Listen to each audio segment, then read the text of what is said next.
I mean, this has been a running sword within the royal family for years. And the palace gets more mail on this subject than on any other subject, and they have got it for years. And may I say, I would encourage people to continue to write in, because the more people who write in is the more likely it is that the royal family will feel enabled to confront the elephant in the room. And I need to be careful how I put all of this for legal reasons. It's absolutely unbelievable that any member of the royal family could have set about creating what is an international scandal where people have the means, as a result of her and her husband's conduct, to question whether they have perpetrated the scam of the century. Is Buckingham Palace finally ready for a reckoning over the births of Meghan Markle's two children, Archie and Lily? I ask that question after Hugo Vickers, the highly regarded royal historian, someone who was particularly close to Queen Elizabeth II, finally, here on this show yesterday, raised the prospect that there were serious questions within the British royal family about Meghan Markle's birth.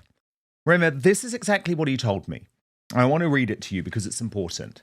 He said, "This kind of crazy business of Archie being born, and she's the only woman, as far as I know, if you look at the timeline, who gave birth and then subsequently went into labour later in the day." Now, Meghan's mole is still on this too, posting the birth announcement of Archie Mountbatten Windsor. Not a single witness signature, which was mandatory. Even Queen Elizabeth II had to follow the rules, and she has produced the receipts of that. Now, of course, what's interesting is that Hugo Vickers is speaking in regards of his book on Queen Elizabeth II, A Personal Story. And for the first time, this shows that within the palace, there was deep suspicion and deep concern, as he said, about why exactly Meghan was playing these games. Now, Lady Colin Campbell, who is with me today, has been on this story from the start. And she has this week called for further examination, posting, "I see there is a lot of concentration on moon bumps on X today. So anomalous, the way certain pregnancies proceeded in full view of the public. While I'm not sure that the public generally are entitled to an explanation as to whether the average woman is actually pregnant or simply perpetuating a hoax upon the public, I am absolutely confident that all citizens of the United Kingdom and the other realms of Charles III are entitled to the assurance, first made following the warming pan scandal, that all the most immediate heirs to the throne are entitled to their place in the line of succession, and that such assurance is confirmed by independent authorities, such as medical witnesses signing off on the birth of the said heirs, following the standing down of the Home Secretary as the official witness. How trusting the royal family now looks, abolishing the presence of the Home Secretary on the basis that all royal wives who were giving birth would be trustworthy enough to do so openly, with medical witnesses who would verify what they had seen. No one could imagine that any member of the royal family would marry a woman who would behave in such a way that the fruit of his loins would be thereafter suspect. Centuries of healthy skepticism and caution were therefore discarded. It now emerges rather naively, thereby letting in the possibility of an interloper whose actions were more reminiscent of a hustling operator than a woman of good and regal repute, with the result that her actions would actually encourage the public to question whether one of the greatest scams of all time had been perpetrated upon the royal family and the several nations whose head of state originates according to the rules of legitimacy, which the now plainly wise custom of witnessed births, clearly signed off by legitimate medical witnesses, were intended to preclude and had since 1689 precluded. While certain actions have created doubt where none should exist, where there can be no room for doubt, is that the British people and the people of the other realms of which King Charles III is head of state have an absolute right to the verifiable assurance that anyone who stands a reasonable chance of sitting upon the said thrones must be verifiably entitled to do so. This is the people's right, and until such time as it is respected, the authorities who ignore it are remiss and are in fact encouraging dissension where they should be aiming to ensure harmony. And Lady Colin Campbell joins me now. Now, Lady C, so great to have you here today, especially a day following that Hugo Vickers interview. And why it was interesting to me is because, you know, Hugo Vickers is a cautious guy. He's a guy who has very close connections to the royal family. And a lot of what he says, you have to read between the lines. But it was very telling to me that he seemed to be speaking about the concern within the British royal family and the sort of puzzlement that she is the only woman who gave birth and then subsequently went into labour later in the day. They know something's up here, don't they? Or they at least suspect something's up. Dan, I think you know that I know Hugo socially and have known him for many years. And I've actually even seen him at things, for instance, when I was attending Prince William's induction as a Knight of the Garter. Hugo was there, and he is there every year as a verger, because Hugo's a verger at St. George's Chapel. And I also see Hugo at friends' things. I mean, we are not personally friendly, but we have friends in common, so we run into each other socially. And Hugo is impeccably well connected. And Hugo, unlike me, because you see, Hugo can be chucked out because Hugo's position, so to speak, is entirely related to his royal connections and his social connections in this country, while, of course, mine aren't. I mean, if I were excluded as a part of the British establishment, I simply have the American and the Jamaican and the international to fall back on. Hugo has none of that. So Hugo is extremely cautious. Hugo, which I am not. I don't need to be. I can call a spade a spade. Well, Hugo, and we love you for it. Yeah, but also Hugo is, by saying what he has said, what Hugo is actually saying is the birth has raised questions of fraudulence, because you cannot give birth after you have given birth. So he's saying the announcement and the whole failure of the timeline to coordinate is he's in courtier speak. I don't know if you've read Hugo's book on Queen Elizabeth II. I mean, it's Hugo has a courtier's attitude and a courtier's manner and a courtier's way of conveying things. And you are absolutely right. One has to read between the lines.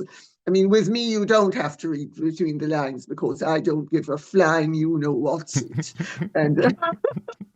But the fact of the matter is, Hugo and I have many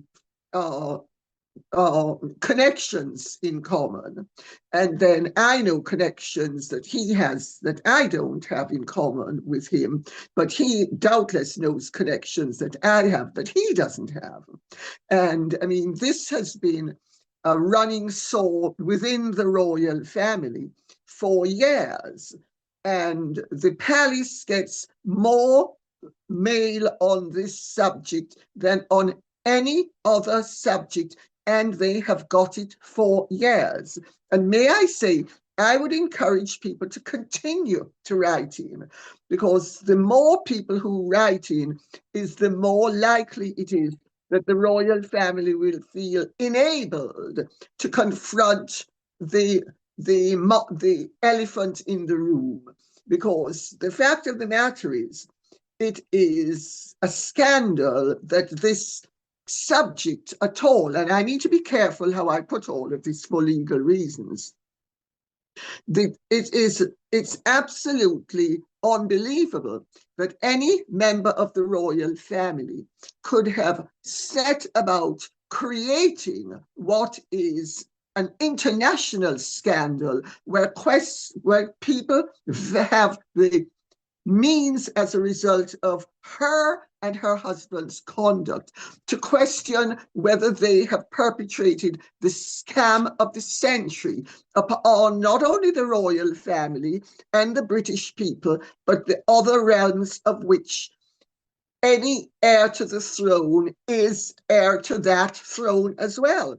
The whole thing stinks to high heaven, but Meghan's behavior has been such that she has put the royal family in a no-win situation. But she's very adept at putting people into no-win situations. The only thing is, her adversaries or her targets are always in a lose-lose situation. But Meghan then isn't able to convert the fruit of her machinations into anything positive.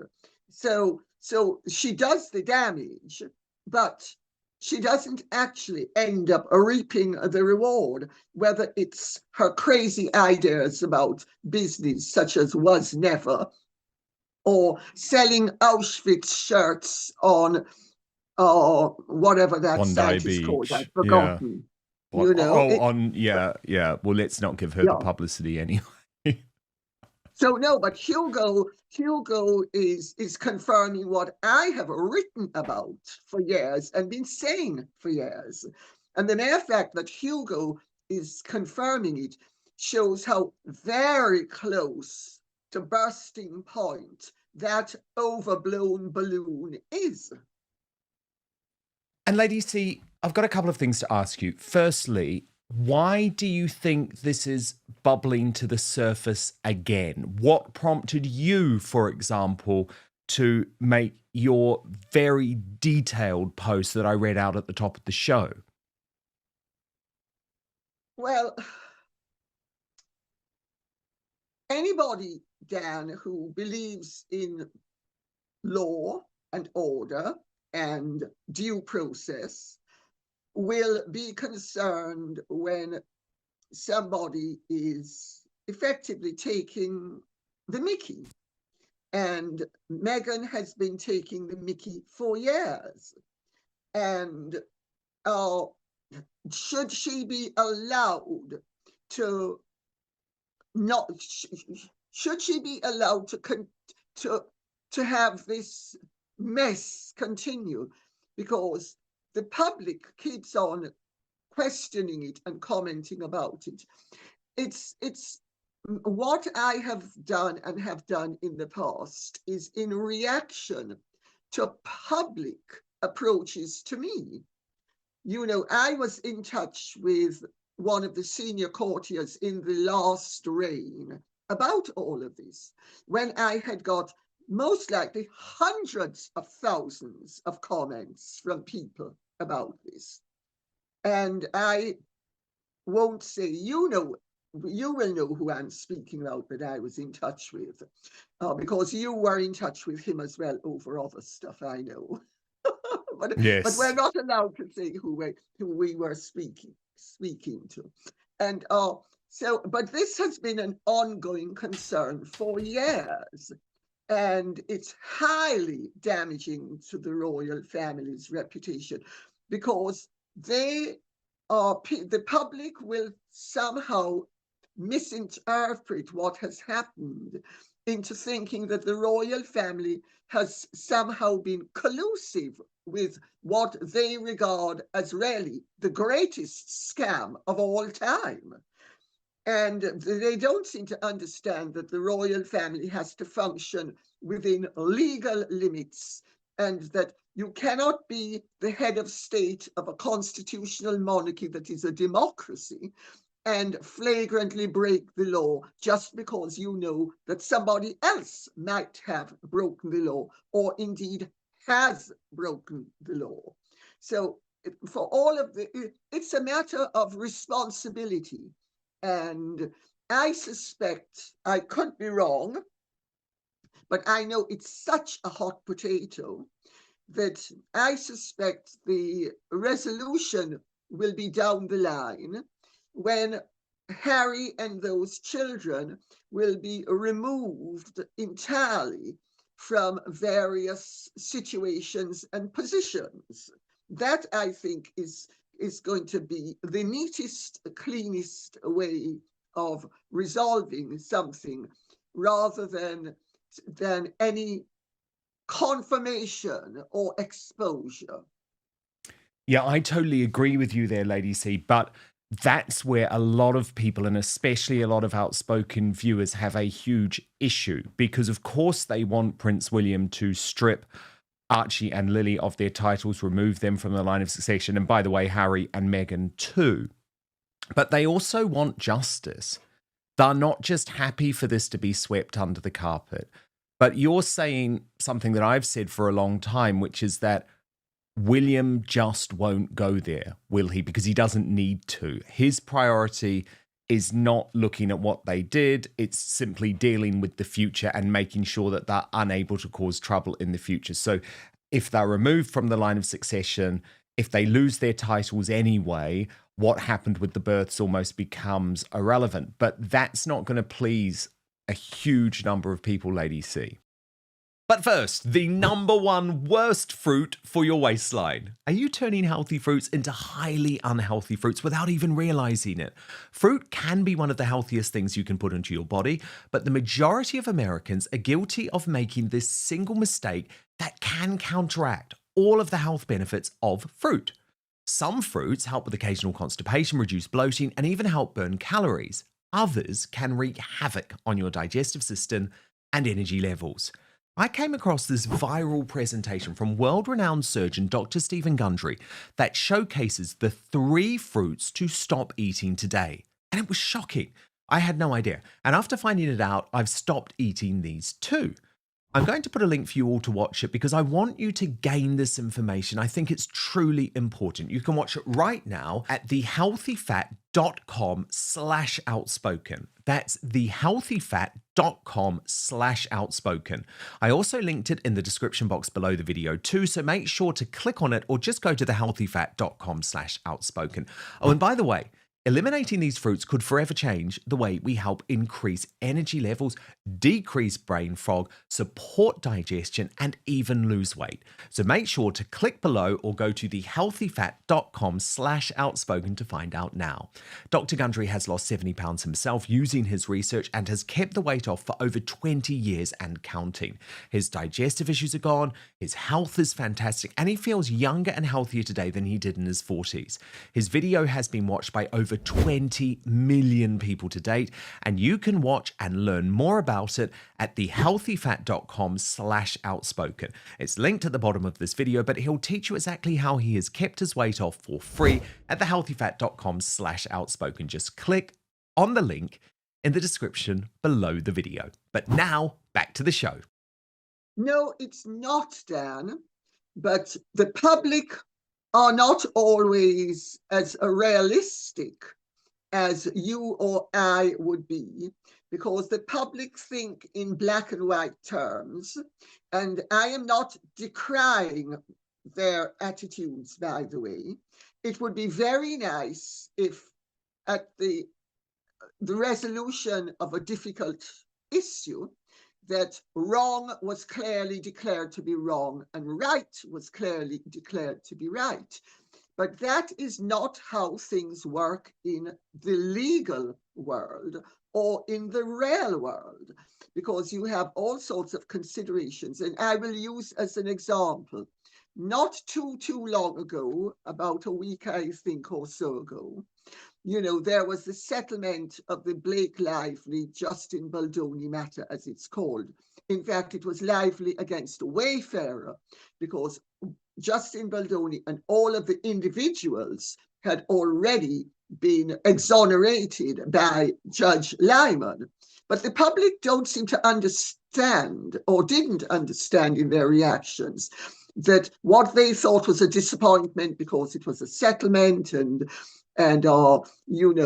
Blake Lively wasn't condemned as the absolute bitch that she really is.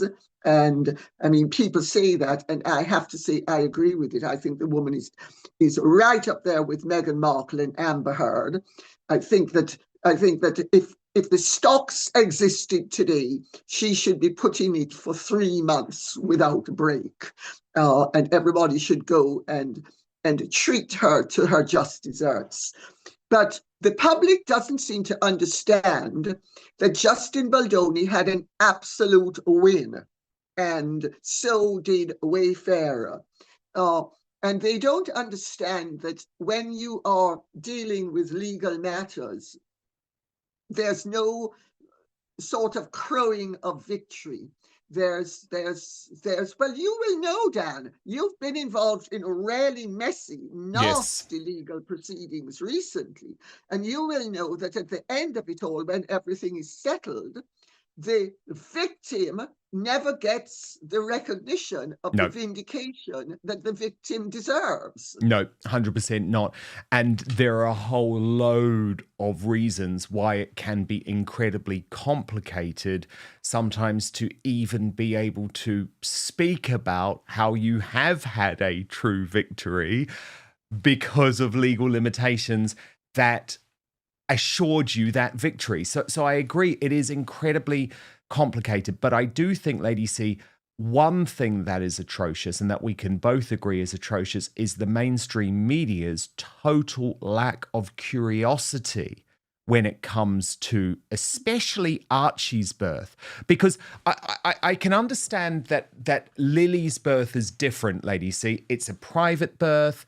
It's in Los Angeles. She's no longer a working member of the British royal family. It's much harder. But remember, when I was at The Sun, I was really the only person in the mainstream media who was hammering the palace for answers about the dodginess surrounding Archie's birth. And the Royal Rota have never done anything on it. And by the way, they will deride you and they will deride me as conspiracy theorists. Well, are they going to start calling Hugo Vickers a conspiracy theorist now too? We are on a mission to 700,000 subscribers. So I need you to do something for me right now. It is free. It is easy. It is simple. Just hit that subscribe button on YouTube. That's because over 50% of you watching this video haven't done that yet. And it is the best way to support Outspoken. We're totally independent, by the way. No big tech backing, no billionaires pulling the strings. And if you turn on the bell, you'll get alerted to all our new videos. Yes, is the answer. Yes, they're going to say about Hugo what they... For years, debates surrounding the British royal family have captivated audiences around the world. Every public appearance, official announcement, and family dispute is analyzed in extraordinary detail. While many royal stories fade after a few news cycles, others continue to resurface, fueled by unanswered questions, public speculation, and ongoing commentary from royal observers. One of the most persistent controversies involves the births of Prince Harry and Meghan Markle's 2 children, Prince Archie and Princess Lilibet. Although Buckingham Palace has never indicated that there was any official issue regarding the children's births or their place in the line of succession, the topic continues to generate discussion across social media, independent media platforms, and among some royal commentators. Recently, the conversation gained renewed attention after comments made by royal historian Hugo Vickers during an interview discussing his latest work on Queen Elizabeth II. Known for his careful and measured approach, Vickers is regarded as someone with long-standing connections to royal circles. Because he rarely ventures into speculation, many viewers paid close attention to his remarks. During the interview, Vickers referred to questions surrounding the public timeline of Archie's birth announcement. He suggested that certain details had puzzled observers over the years and noted that discussions about the announcement have never completely disappeared. For many royal watchers, it wasn't necessarily what Vickers said that stood out. It was the fact that he addressed the subject at all. His reputation for caution led some commentators to interpret his remarks as evidence that questions surrounding the episode remain part of broader public discussion. That interview quickly prompted renewed debate online. Among those responding was author and royal commentator Lady Colin Campbell, who has spoken about this subject for several years. She argued that the issue extends beyond celebrity gossip and instead concerns constitutional procedures surrounding members of the royal family who appear in the line of succession. Whether one agrees with her position or not, her comments have reignited discussion among royal followers. During the interview, the host suggested that this controversy has remained alive largely because many people believe there are inconsistencies that have never been fully explained publicly. Lady Colin Campbell responded by saying she has received countless messages over the years from members of the public asking about the issue.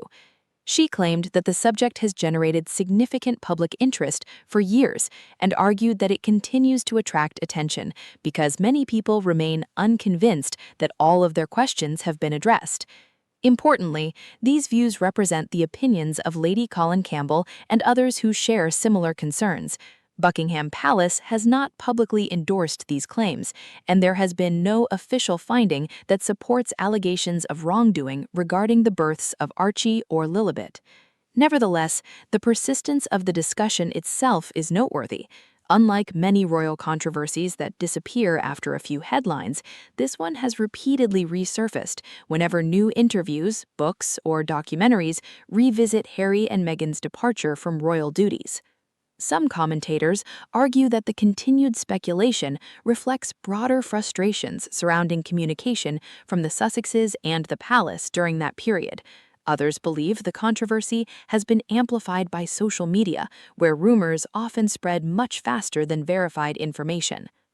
The interview also explored another important point: how different commentators approach sensitive royal topics. The host described Hugo Vickers as someone who typically chooses his words carefully and rarely makes dramatic public statements. Lady Colin Campbell contrasted that approach with her own, explaining that she tends to speak more directly than many traditional royal historians. According to her, people familiar with royal institutions often communicate cautiously, leaving audiences to read between the lines rather than making explicit accusations or conclusions. Whether viewers agree with that assessment or not, it highlights two very different styles of royal commentary, one rooted in careful historical observation and another that is more outspoken and willing to challenge official narratives. As the discussion continued, both host and guest emphasized that the controversy has become larger than any single event.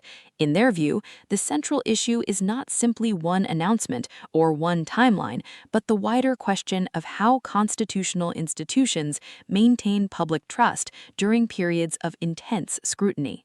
That broader debate is likely one reason the story continues to attract attention years after the events themselves.